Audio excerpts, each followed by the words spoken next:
दोस्तों, मैं Rajendra Gurjar RS study point में आपका स्वागत करता हूं। मैं आपके सामने एक नया टॉपिक लेकर आया हूं जो है भाषा, व्याकरण एवं लिपि का सामान्य परिचय।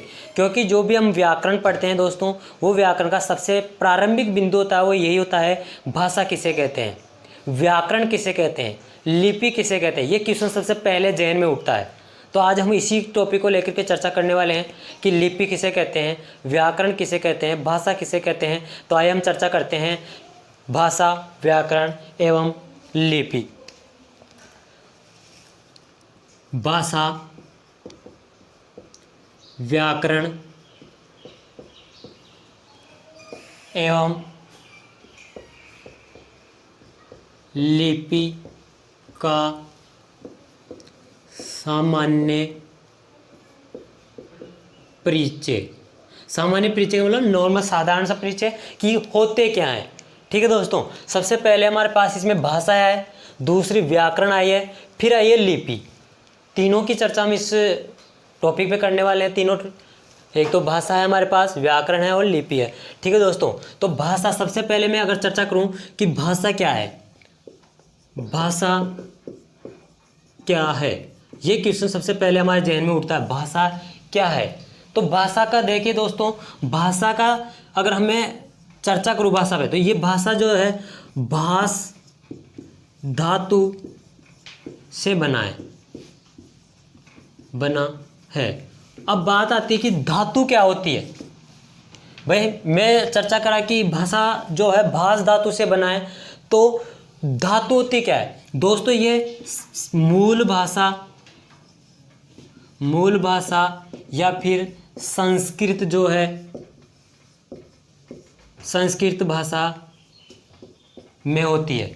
जो धातुएं चलती है, इन्हें हम धातु को हम क्रिया भी कहते हैं। जो मैं हिंदी में भी पढ़ेंगे, क्रिया विशेषण पढ़ेंगे, वो सभी क्रियाएं होती है, वो धातुएं होती है। लेकिन इसका मूल रूप जो है वो धातु होती है। जिस मूल भाषा संस्कृत में चलती है तो इसे क्रिया कहते हैं। क्रिया क्या होती है? धातु होती है। ठीक है दोस्तों, और इस क्रिया का मतलब होता है कि हमारे कहने से, यानी कि भाष यानी कि ऐसा शब्द जिससे हम कुछ बोलकर। क्या मतलब होता है इससे? बोलकर, यानी कि मैं कुछ भी अपने मन के विचार हैं, मेरे मन के जो भाव हैं, उनको अगर मैं आपको बता रहा हूं तो मैं बोलकर बता रहा हूं, आप सुन रहे हैं। मैं लिखकर बता रहा हूं तो वो भी आप देख रहे हैं। तो जिस माध्यम से हम प्रकट करते हैं वो क्या होती है? वो तो भाषा होती है। भाषा भाष धातु है जिसका अर्थ होता है बोलकर। ठीक है, और ये धातु है, धातु का अर्थ होता है क्रिया। ठीक है दोस्तों, और ये क्रिया है जो मूल भाषा यानी संस्कृत का शब्द है। ठीक है दोस्तों, अब भाषा के बारे में बात करता हूं। बोलकर हो गया। भाषा वह माध्यम है जिसके द्वारा व्यक्ति अपने विचारों या विचार भाव एक ही बात होती है, जो अपने मन में रहते हैं। जो अपने मन में जो भी ध्वनियाँ रहती है, जो भी अपने मन में जो भी विचार प्रकट होते हैं, वो सारे के सारे विचार या भाव, यानी कि भाषा वह माध्यम है जिसके द्वारा व्यक्ति अपने विचार या भावों को प्रकट करता है या दूसरे के समक्ष प्रकट करता है। यानी कि मैं आपके सामने, आप कौन हो गए? मेरे सामने वाले, यानी दूसरे व्यक्ति हो चुके। अगर मैं खुद ही अपने विचारों को खुद ही अपने लिए ही प्रकट करूंगा, ऐसा तो नहीं हो सकता। वैसे तो मेरे मन में ही सोच लूंगा मैं, लेकिन मैं क्या करूंगा? दूसरे के साथ, यानी कि दूसरों के समक्ष, दूसरे के सामने खड़ा होकर के, मैं आपके सामने खड़ा होकर के प्रकट कर रहा हूं, जो आप मुझे देख रहे हैं, सुन रहे हैं। ठीक है दोस्तों, तो यानी कि दूसरों के समक्ष क्या कर रहा हूं? मैं प्रकट कर रहा हूं। क्या कर रहा हूं? अपने विचारों को, अपने भावों को। ठीक है दोस्तों, वो व्यक्ति कोई भी हो सकता है, जो भी बोलेगा वो व्यक्ति अपने विचारों को जिस भी माध्यम से प्रकट करता है वो क्या कहलाता है? भाषा कहलाती है दोस्तों। ठीक है दोस्तों, एक डायग्राम से देखिए, जैसे एक व्यक्ति है, ठीक है दोस्तों, दूसरा व्यक्ति है। अब ये व्यक्ति जो है अपने विचारों को यहां तक पहुंचाएगा, ठीक है, यहां तक पहुंचाने के लिए वो किसी न किसी एक साधन का प्रयोग करेगा। किसका प्रयोग करेगा दोस्तों? साधन का। भाई कोई सामान यहां पर रखा हुआ है और उसी सामान को यहां पर पहुंचाना है तो किसी न किसी साधन या वाहन से तो पहुंचाया जाएगा, और जिस साधन से पहुंचाया जाएगा वही उसका क्या हो जाएगा? मेन साधन जो भी होगा, यानी कि वाहन हो जाएगा उसका। तो हमारे पास भी इसके विचार हैं। क्या है इसके दोस्तों? विचार है। और उन विचारों को इसके सामने क्या करना चाह रहा है? प्रकट करना चाहता है। तो वो साधन, जो साधन होगा वो क्या होगी? भाषा होगी। और वो भाषा जो माध्यम है या भाषा जो साधन है, उसी साधन के द्वारा वो अपने विचारों का आदान प्रदान करेगा। भाई यहाँ से अब ये है, ये भी अपने विचारों को इसके सामने प्रकट करेगा। इसके भी तो विचार होंगे, ये ऐसा तो है नहीं कि इसके मन में विचार नहीं है। यहाँ पर प्रकट करेगा तो वो भी उसी साधन का प्रयोग करेगा, यानी कि उसी वाहन, यानी जो भाषा है। यानी कि अगर यहाँ से एक वाहन है माल लेकर के यहाँ जा रहा है, तो ये भी तो अपने माल यहाँ भेज सकता है किसी साधन से, और जिस साधन से भेजेगा वो जो वाहन होगा वो कौन है? एक तरह से भाषा है, जो बोलचाल का माध्यम होता है। ठीक है दोस्तों, भाषा। अब भाषा के अंदर ही हम ये कितने प्रकार से हम प्रकट कर सकते हैं, कितनी प्रकार से हम प्रकट कर सकते हैं, आप इसका स्क्रीनशॉट लीजिए। अगर आपको यहाँ तक का जो फॉर्मूला वो समझ में आया है, फॉर्मेट समझ में आया है, तो आप थंब करिए दोस्तों। अब बात आती है भाषा के कितने प्रकार है, कौन कौन से हैं, यानी एक तरह से साधन कौन कौन से हैं। भाई अपन एक वाहन की बात करें तो 2 व्हीलर होती है, 4 व्हीलर होती है, छोटा वहाँ सामान होता है, कम सामान होता है, उसे हम 2 व्हीलर पे ले जाते हैं, भारी होता है जो 2 व्हीलर पे नहीं जाता 4 व्हीलर में लेके जाते हैं। तो इस प्रकार अलग अलग प्रकार के साधन होते हैं। तो हमारे पास भी भाषा के जो साधन है, यानी भाषा के जो प्रकार है, वो भी कुछ हैं। आपको अगर पता है तो कमेंट में जल्दी लिखे कितने प्रकार है भाषा के।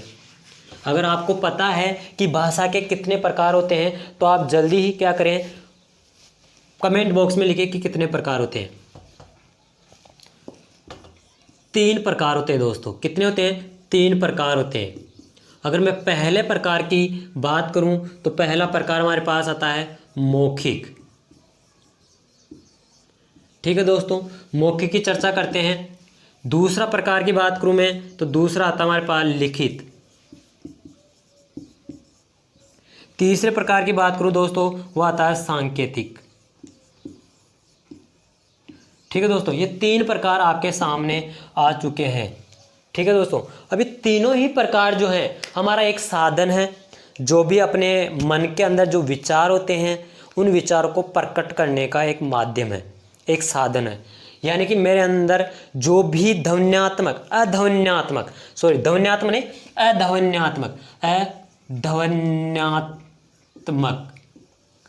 क्या है, ये अध्वन्यात्मक विचार है।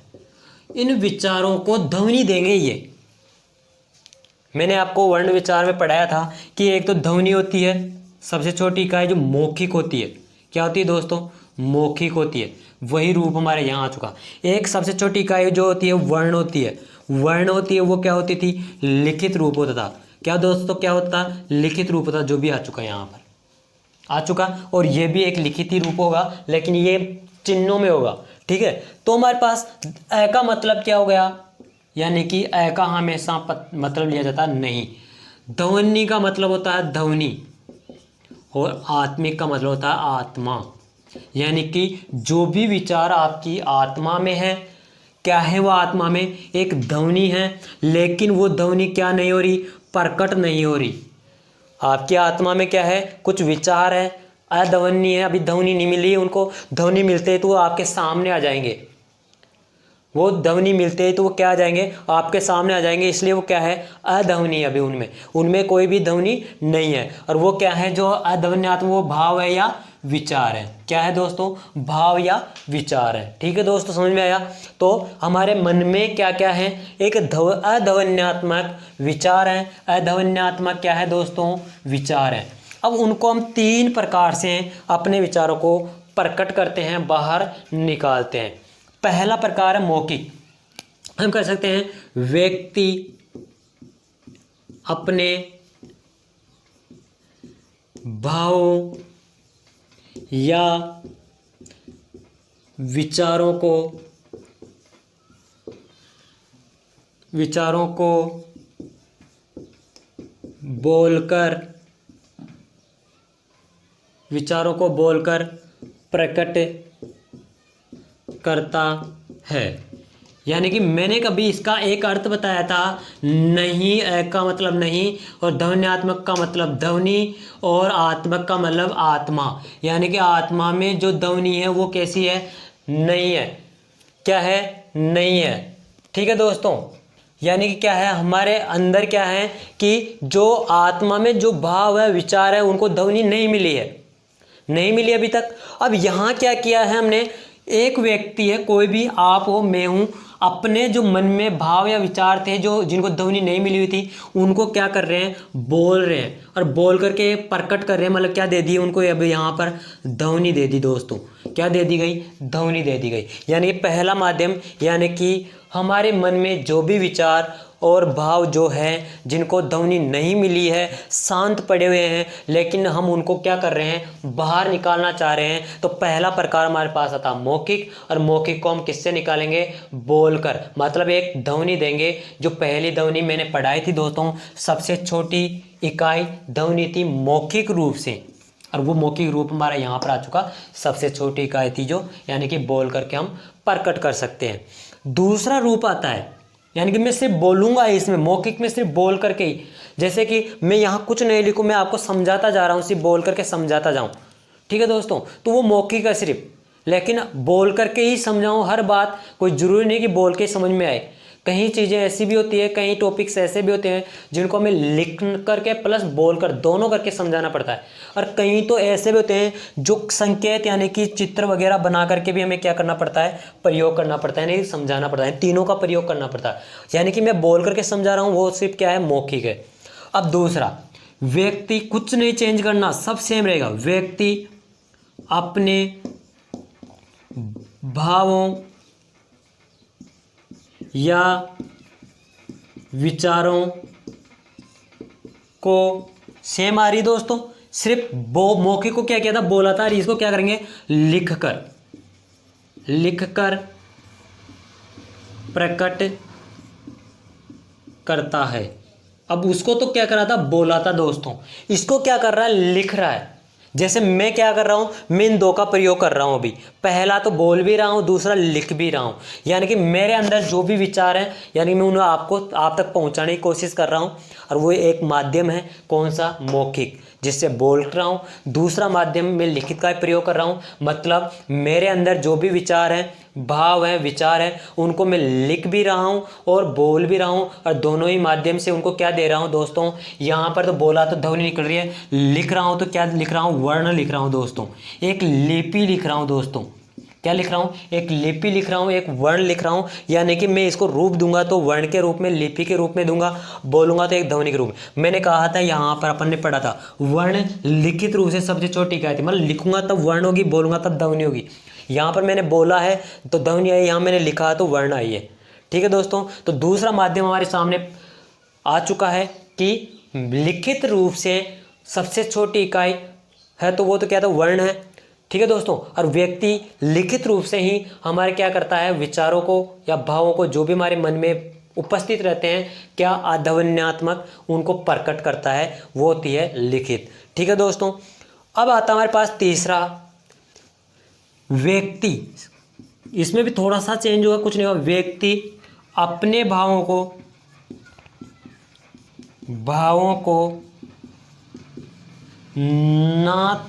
ना बोलकर और ना लिखकर, दोनों ही हैं दोस्तों। ना तो बोलेगा, वो बिल्कुल चुप रहेगा, और ना ही लिखेगा। ना लिखकर, ना का मतलब समझ रहे हो? ना का मतलब नहीं। मतलब यहाँ में अगर अ लगा देता दोस्तों कि अलिखित, अमौखिक, अमौखिक मतलब नहीं बोला, अलिखित मतलब नहीं लिखा। ये मैंने उसको क्या किया? इन वाले वर्णों को प्रयोग कर लिया। ना बोलकर, नहीं बोला वो, और ना लिखकर, ना लिखा, ये वाले प्रयोग कर लिए मैंने। लिखित और मौखिक नहीं किया। अगर मैं यहाँ पर इसकी हिंदी भाषा के अकॉर्डिंग ही बात करता हूँ तो मैं क्या लिखूँगा? व्यक्ति अपने भावों को अमौखिक यानी कि अमौखिक मतलब बोलेगा नहीं, और अलिखित यानी कि दोनों प्रकारों का मतलब वही है। अलिखित का मतलब तो लिखेगा नहीं, ना लिखकर, ना यहाँ लिख देता हूँ दोस्तों क्योंकि वो अलग अलग हो जाएगा फिर। ना लिखकर मतलब अलिखित, ना बोलकर मतलब अमौखिक, कुछ नहीं बोला, मतलब दोनों ही प्रकार से दोनों ही निकला। सिर्फ क्या करेगा, केवल, केवल सांकेतिक यानी संकेत करके, क्या करेगा, ओनली संकेत करके प्रकट करता है। क्या करेगा दोस्तों, अलिखित और अमौखिक का मतलब भी वही है, ना बोलेगा ना ही लिखेगा, ना बोलेगा ना लिखेगा, सिर्फ क्या करेगा, संकेत करेगा दोस्तों, ओनली क्या करेगा, केवल और केवल संकेत करेगा। ठीक है दोस्तों, जैसे एक आपने चित्र देखा होगा, कहीं पर भी रोड पे लगा हुआ रहता है इस तरह का माई स्टॉल, वो इस तरह से उस पर एरो का चिन्ह बना हुआ रहता है। ये कुछ बोल रहा है क्या आपको, कुछ इस पे लिखा हुआ है कि दाएं मुड़ो या बाएं मुड़ो, दाएं मुड़ो, मोड़, दाएं मोड़, ये लिखा हुआ मिल रहा है क्या, लिखा हुआ मिल जाएगा तो लिखित रूप हो जाएगा, लेकिन कुछ नहीं लिखा हुआ, सिर्फ चित्र है, लेकिन फिर भी हम समझ जाते हैं कि हमें दाएं मुड़ना है या बाएं मुड़ना है। ठीक है दोस्तों, यानी कि कहीं पर हमें ये चिन्ह मिल जाता है, कुछ लिख करके बता रहा है कि वो कि हॉस्पिटल, ऐसे लिख रहा है कि यहाँ हॉस्पिटल, नहीं लिख रहा ना, सिर्फ वो क्या कर रहा है, एक चिन्ह दे रहा है, संकेत दे रहा है हमें, और उस संकेत से हम पहचान जाते हैं कि यहाँ क्या है दोस्तों, यहाँ पर हॉस्पिटल आने वाला है, यहाँ पर हमें आगे जा करके मुड़ना है। ठीक है दोस्तों, ये संकेत है, यानी कि हम वो क्या कर रहा है, ना ही तो हमें बोल करके सुनाया है मतलब अमौखिक है, ना लिख करके बताया है मतलब अलिखित है, सिर्फ और सिर्फ संकेत किया है। समझ में आया? अगर आपको यहाँ तक समझ में आया है तो थंब करिए और यस नो लिखिए, नहीं समझ में आया तो बिल्कुल नो लिख दीजिए, सर समझ में नहीं आया, और अगर समझ में आ रहा है तो यस लिखिए। अब आता है सबसे बड़ा सवाल जो एग्जाम में पूछा जाता है, क्योंकि सबको पता है बोलता है तो मौखिक है, लिखता है तो लिखित है, ना बोलेगा ना लिखेगा, सिर्फ संकेत करेगा, वो सांकेतिक है। लेकिन सबसे बड़ा क्वेश्चन आता है कि इन तीनों में से सबसे कठिन कौन सा प्रकार है भाषा का। आप इसका स्क्रीनशॉट ले लीजिए, सबसे कठिन कौन सा है, सबसे सरल कौन सा है। आपको तीनों ऑप्शन में मिलेंगे, फिर उपरोक्त सभी मिलेंगे कि सभी कठिन है। ठीक है, लेकिन ऐसा तो नहीं हो सकता कि सभी कठिन हो, हम उसी पे चर्चा करेंगे आज, क्योंकि हमारे पास भाषा, व्याकरण, लिपि टॉपिक था। भाषा को मैंने सबसे पहले उठाया, भाषा की परिभाषा बताई मैंने। ठीक है दोस्तों, उसके बाद में भाषा को कहाँ से उत्पन्न हुई है वो बताया मैंने, इसके बाद में भाषा के प्रकार बता दिए। अब भाषा के जो प्रकार थे ना, वो प्रकार में सबसे कठिन कौन सा है, सबसे सरल कौन सा है, इसके ऊपर हमें चर्चा करनी है। और एग्जाम में क्वेश्चन यहीं से उठता है, सबसे कठिन भाषा कौन सी है तीनों में से। एक थी कौन सी दोस्तों, मौखिक थी पहली, और दूसरी थी लिखित, कठिन नहीं लिखित, और तीसरी थी हमारे पास दोस्तों सांकेतिक। अब तीनों में से आपको ऑप्शन में देना है, पहली कठिन है तो 1 डालो, कमेंट में जल्दी लिख दीजिए, पहली कठिन है तो 1 डाल दीजिए, 2 नंबर वाली कठिन है 2 डाल दीजिए, 3 नंबर वाली कठिन है तो 3 डाल दीजिए। आपको जल्दी से इस कमेंट बॉक्स में उत्तर दीजिए, सबसे कठिन कौन सी है, सबसे कठिन भाषा बताइए कौन सी है, सबसे कठिन भाषा कौन सी है। कमेंट बॉक्स में जल्दी से आपका उत्तर मिल जाना चाहिए कि सबसे कठिन भाषा कौन सी है। ठीक है दोस्तों, आइए हम चर्चा कर लेते हैं कौन सी है। देखिए दोस्तों, ये जो भाषा है ये बिल्कुल सरल है। कैसे है सरल, मैं जो कुछ बोल रहा हूँ आपके समझ में आ रहा है। ठीक है दोस्तों, आप जो लिख रहे हैं वो भी मेरे समझ में आएगा। ठीक है, आप मेरे अगर सामने ऑफलाइन क्लास में पढ़ते तो भी मैं बोलता वो आपके समझ में आता, आप जो भी क्वेश्चंस मेरे से करते वो समझ में आता। ठीक है दोस्तों, तो यानी कि ये सरल है, पहला ऑप्शन हमारा होना चाहिए था। अगर सरल के लिए आया था, मैंने कठिन पूछी थी, सरल नहीं पूछी थी। ठीक है दोस्तों, तो ये तो क्या है, मौखिक तो क्या है, सरल है। सबसे कठिन भाषा सांकेतिक है, यानी कि सांकेतिक, यानी कि ये क्या है, कठिन है दोस्तों। क्या है ये, कठिन है। अब ये कठिन है तो ये कौन सी बच गई, ये इन दोनों का ही मिक्स रूप है दोस्तों, सरल भी है तो कठिन भी है, सरल और कठिन दोनों है। अब मैं इस पे थोड़ी सी चर्चा कर लेता हूँ एक एक में। देखो, अगर मैं पहले टॉपिक को लेकर के चर्चा करूं कि सरल कैसे है, मैं जो बता रहा हूं जैसे कि ऑफलाइन का उदाहरण दिया मैंने कि जो मैं कुछ बोल रहा हूं वो आपके समझ में आ रहा है, और ऑनलाइन क्लास भी चल रही है, इसमें भी जो कुछ मैं बोल रहा हूं आपको वो सब कुछ समझ में आ रहा है। मैंने अभी अभी जस्ट आपसे पूछा है कि सबसे कठिन भाषा कौन सी है, तुरंत आपके समझ में आया होगा कि कठिन भाषा पूछ रहे हैं सर, समझ में आया होगा। मैंने पूछा सरल भाषा कौन सी है, तुरंत आपके माइंड में क्वेश्चन आ गया कि सरल भाषा पूछ रहे हैं सर, ठीक है। तो यानी कि आपके जो भी भाषा है वो सब समझते हैं। अगर अब बात आती है कि पढ़ा लिखा नहीं है क्या, वो भाषा नहीं समझता, वो भी समझता है। पढ़ा लिखा है वो भी समझता है। गांव के लोग हैं वो भी सिटी की भाषा को समझते हैं, सिटी के लोग हैं वो गांव की भाषा को आराम से समझते हैं। ऐसा नहीं है कि हर कोई पढ़ा लिखा है तो वो नहीं समझेगा गांव की भाषा, या गांव का है तो पढ़े लिखे की भाषा नहीं समझेगा। सब एक दूसरे की भाषा को आराम से समझते हैं, किसको बोलता है उसको, ठीक है दोस्तों। लेकिन ये कठिन कैसे है और सरल कैसे है, जैसे पढ़ा लिखा जो होगा उसके लिए ये सरल होगी, जो पढ़ा लिखा होगा दोस्तों उसके लिए ये क्या हो जाएगी, सरल हो जाएगी। लेकिन कठिन किसके लिए हो जाएगी, जो पढ़ा लिखा नहीं है। गांव में आपने देखा होगा बुजुर्ग व्यक्ति हैं, दादाजी हैं, और वो हैं जो पढ़े लिखे नहीं हैं, उनके पास आज हम अगर लेटर, आजकल तो क्या मोबाइल का मैसेज चल गया, ठीक है, अगर मोबाइल में मैसेज भेजते तो वो नहीं पढ़ पाते कि क्या आया इसमें। तो पहले खत आया करते थे, लेटर आया करते थे, ठीक है, संदेश आया करते थे, तो वो आता था तो आते ही बहुत खुशी हो जाती थी कि मेरे बेटे का खत आया, लेकिन उसे पढ़ना ही नहीं आता। वो क्या हो गई, उसके लिए बहुत कठिन हो गई। वो किसी साक्षर व्यक्ति के पास जाता है, साक्षर व्यक्ति के पास जाता है जो पढ़ा लिखा होता है, उसके पास जाकर उसे पढ़वाता है और समझता है, समझवाता है कि आप मुझे समझा के बताइए, पढ़ के बताइए कि इसमें क्या लिखा हुआ है। वो पहले तो खुश था, अगर उसमें दुखद खबर है तो वो दुखी हो जाएगा, अगर उसमें खुशी की खबर है तो खुश हो जाएगा। लेकिन जब तक उसे नहीं पता था कि इसमें लिखा क्या है, जब तक वो बहुत खुश था। क्यों, क्योंकि उसके लिए वो कठिन थी, वो समझ ही नहीं पा रहा था इसमें लिखा क्या है। इसलिए दोस्तों पढ़े लिखे के लिए ये क्या है, कठिन है, सरल है सॉरी, और नहीं पढ़ा लिखा उसके लिए कठिन है। अब ये जो पढ़े लिखे हैं दोस्तों उनके लिए भी कठिन हो जाती है कई बार।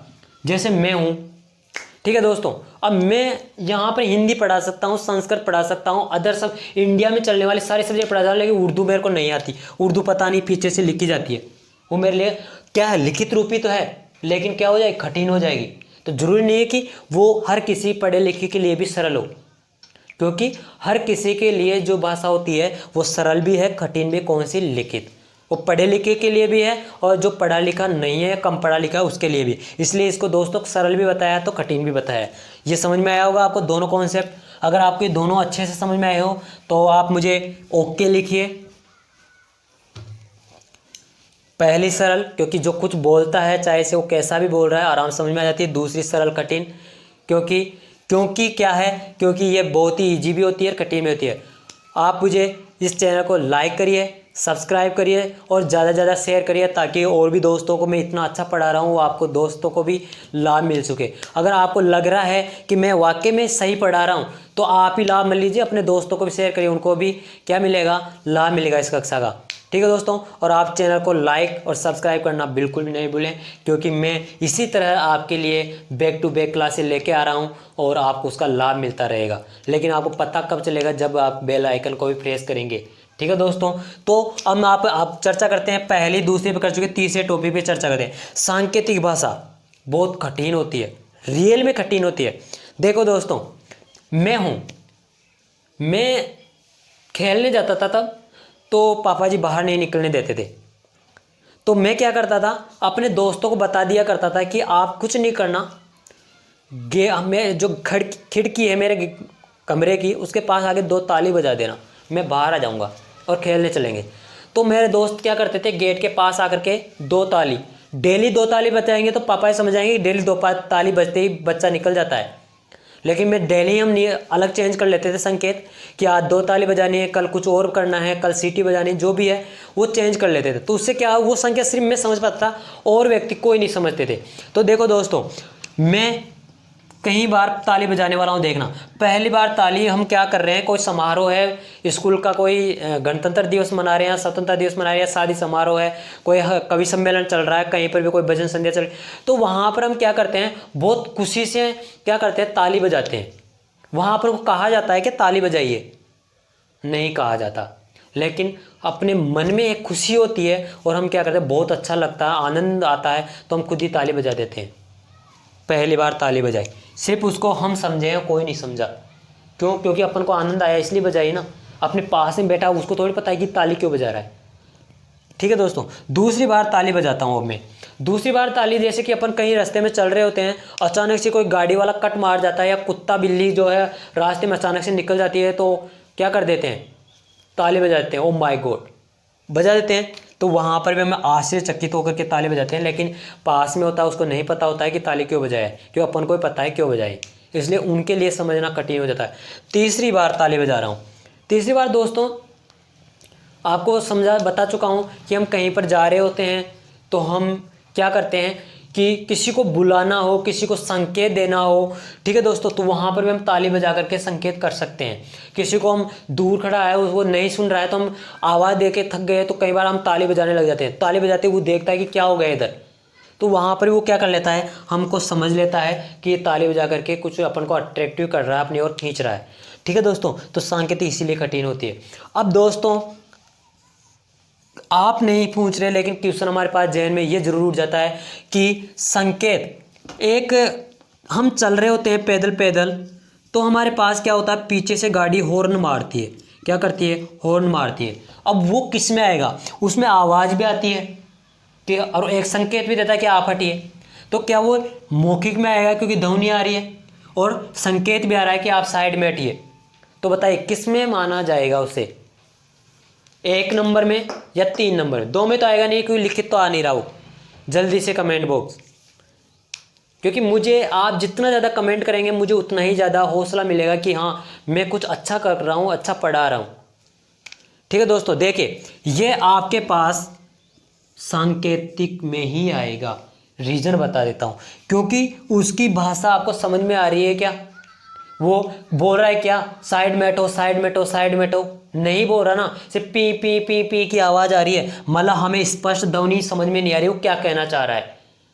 यानी कि वो संकेत कर रहा है हमें हटने का, ना कि वो कह रहा है कि साइड में हटो। ठीक है दोस्तों, ये हो गया। अब एक और बताता हूँ आपको। एक अभी जैसे मैंने चिन्ह बनाए थे कि हॉस्पिटल का चिन्ह आ गया है। ठीक है दोस्तों, ये लिखित रूप में दिख रहा है आपको। एक पुल का चिन्ह आ जाता है, इस तरह से आता है कि यहाँ पर क्या है, सकड़ा पुल है। रोड पे इस तरह से मोड़ आ जाता है, कहते हैं विकेट मोड़ है, समझते हैं उससे हम कि रोड पे क्या आ मोड़ आ जाए, यहाँ पुल आ गया।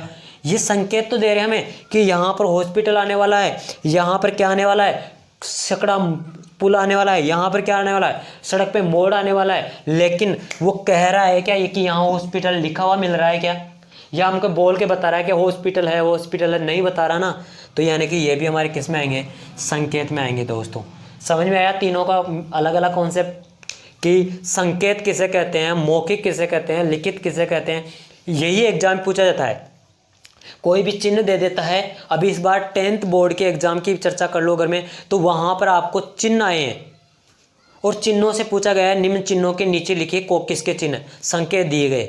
तो ये क्योंकि 10th में आया तो मतलब अपने आता कौन सा सिलेबस है, एनसीईआरटी, यानी कि जो 10th 12th की बुक्स का है तो सिलेबस आता है। तो यानी कि ये चिन्ह हमारे पास संकेत के रूप में मिलते हैं, उन्हें हमें लिखित में समझना पड़ता है, समझाना पड़ता है किसी को, या हमें बोल करके समझना। भाई ये संकेत में अपन समझ गए तो हम बोल करके समझाएंगे किसी को, या हम लिख करके समझाएंगे, तो उसको हम एक्सप्लेन करते हैं लिखित या मौखिक में, बल्कि वो हमको मिलेंगे वो सांकेतिक में ही मिलेंगे। ठीक है दोस्तों, ये मैं भाषा के बारे में परिचय दे चुका हूँ आपको कि भाषा के कितने प्रकार थे दोस्तों, 3 प्रकार थे। उन तीनों की प्रकार है मौखिक, यानी हम बोल करके जिन शब्दों को या जिन अपने विचारों भावों को प्रकट करते हैं वो मौखिक होगा। जिन विचारों को हम लिख कर प्रकट करेंगे वो हमारे पास लिखित होंगे। जिन विचारों को हम अलिखित अमौखिक मतलब नहीं लिखेंगे ना ही बोलेंगे, और दोनों ही प्रकार से प्रकट न करके सिर्फ संकेत से प्रकट करेंगे। आपने देखा होगा एक ट्रैफिक पुलिस वाला होता है, वो अपने कहाँ रोड के चौराहे पर खड़ा रहता है और संकेत करता है, इधर वालों कहेगा रुकेगा, इधर वालों कहेगा चलो, इधर वालों कहेगा रुक जाओ, इधर वालों कहेगा चलो।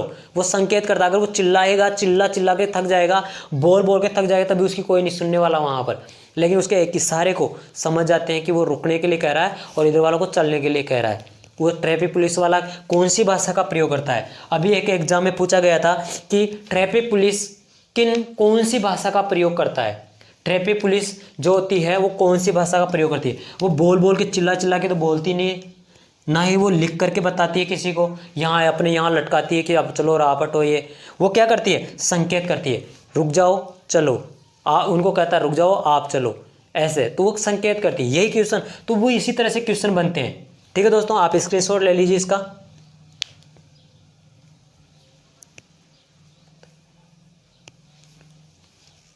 ठीक है दोस्तों, बाकी हमारे पास व्याकरण है। व्याकरण के बारे में मैं बता देता हूँ। बाकी अभी वैसे लिपि भी बची हुई है, लिपि के बारे में बता देता हूँ। बाकी चर्चा हम नेक्स्ट वीडियो में करेंगे।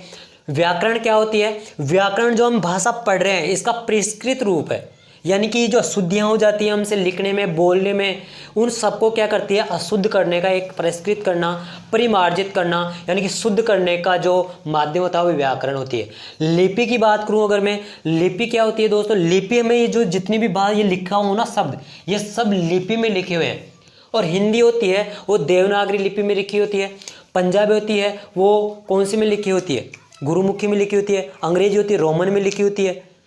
उर्दू ही, ये उर्दू होती है। जो फारसी होती है वो है हमारे किस में लिखी होती है? ये भी हमारे देवनागरी में होती है। ठीक है दोस्तों, तो आप है जो मैं इसके बारे में आपको सामान्य बता चुका हूँ। बाकी चर्चा हम इसी तरह भाषा के, अभी तक अगर मैं बात करूँ, भाषा है जो हमारे पास क्वेश्चन बनता है कि हमारे राजकीय कार्यों में कौन सी भाषा का प्रयोग किया जाता है। तो ये हमारे पास बहुत कुछ बचा हुआ है, अभी हम नेक्स्ट वीडियो में चर्चा करेंगे इसके बारे में। आप हमारे चैनल को सब्सक्राइब करिए, लाइक करिए, शेयर करिए।